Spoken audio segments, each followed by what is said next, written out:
मेरी प्यारी सखियों, मन को जरा थाम लो। थोड़ी देर के लिए संसार की चिंता छोड़ दो। आओ बैठो मेरे पास। आज मैं तुम्हें सुनाने जा रही हूँ एक ऐसी कथा जो सिर्फ शब्दों की नहीं, भक्ति की सुगंध से भरी है। यह कथा है कार्तिक मास के अंतिम 5 दिनों की।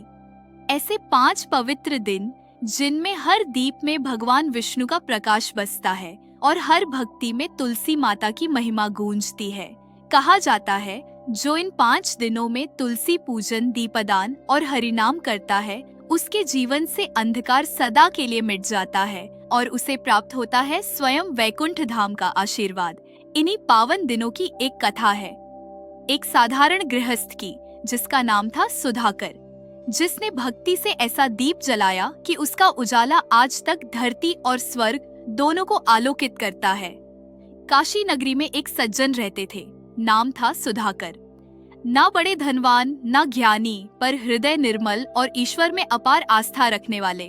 उन्होंने सुना था, जो व्यक्ति कार्तिक मास के अंतिम 5 दिन एकादशी से लेकर पूर्णिमा तक व्रत, दीपदान, तुलसी पूजन और हरिनाम करता है, वह स्वयं बैकुंठ धाम को प्राप्त होता है। यह सुनकर उन्होंने निश्चय किया, मैं इन 5 दिनों को अपने जीवन का सबसे पवित्र समय बना दूंगा।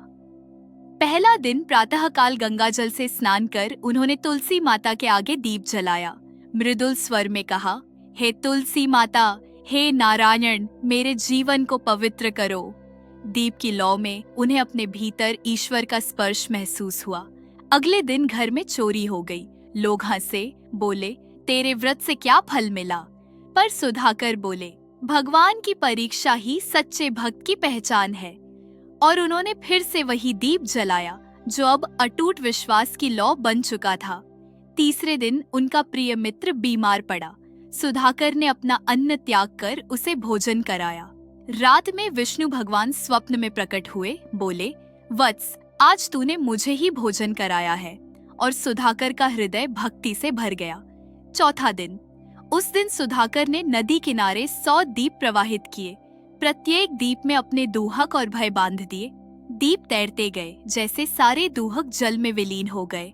और अगले दिन उसका खोया धन अद्भुत रूप से मिल गया।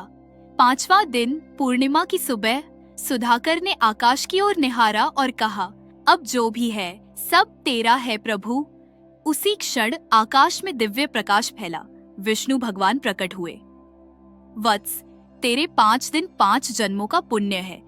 तेरे घर का दीप अब कभी नहीं बुझेगा। कुछ वर्ष बीते। एक रात तुलसी के नीचे वही दीपक जल रहा था जो सुधाकर ने वर्षों पहले जलाया था। वह दीप अब बूढ़े सुधाकर के पास टिमटिमा रहा था।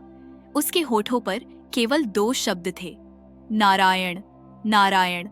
धीरे धीरे उसका श्वास थमा और जैसे ही उसने अंतिम बार भगवान का नाम लिया, कमल की सुगंध से पूरा आंगन भर गया। 4 दिव्य पुरुष विष्णुदूत स्वर्णिम रथ पर उतरे। उन्होंने मुस्कुराकर कहा, वत्स सुधाकर, चलो, प्रभु श्री हरि तुम्हारी प्रतीक्षा कर रहे हैं। सुधाकर का मुख प्रसन्न था। उसकी आत्मा शरीर से निकलकर प्रकाश के रूप में ऊपर उठी। रथ बैकुंठ की ओर चला और मार्ग में पुष्प वृष्टि हुई। देवगण गा रहे थे, हरि बोल, हरि बोल। भक्त सुधाकर को नमन। बैकुंठ में स्वयं भगवान विष्णु सिंहासन से उठे और सुधाकर को अपने समीप बैठाया।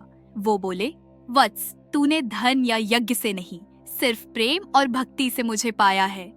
तू वही दीप है जो धरती और स्वर्ग दोनों में उजाला देता है। सुधाकर ने आंसू भरी आंखों से प्रभु के चरणों में सिर झुका दिया और उसी क्षण उसकी आत्मा प्रभु में विलीन हो गई। जो कोई इस कथा को श्रद्धा से सुनता है या कार्तिक मास के अंतिम 5 दिन तुलसी पूजन, दीपदान और हरिनाम करता है, उसके घर में कभी अंधकार नहीं होता। वह जीवन में शांति, सुख और अंत में वैकुंठ धाम का मार्ग प्राप्त करता है। सखियों, यही थी सुधाकर की पावन कथा, एक साधारण मनुष्य की, जिसने भक्ति से जीवन को अमर कर दिया। अगर यह कथा तुम्हारे हृदय को छू गई हो तो इसे अपने प्रियजनों तक जरूर पहुंचाओ, क्योंकि कथा सुनना ही नहीं, कथा सुनाना भी पुण्य का कार्य है। और जब तुम किसी को भगवान की कथा सुनाओगी तो तुम्हारे जीवन में भी उसी दीप का प्रकाश फैल जाएगा। जय तुलसी माता, जय श्री हरि, जय कार्तिक महिमा की।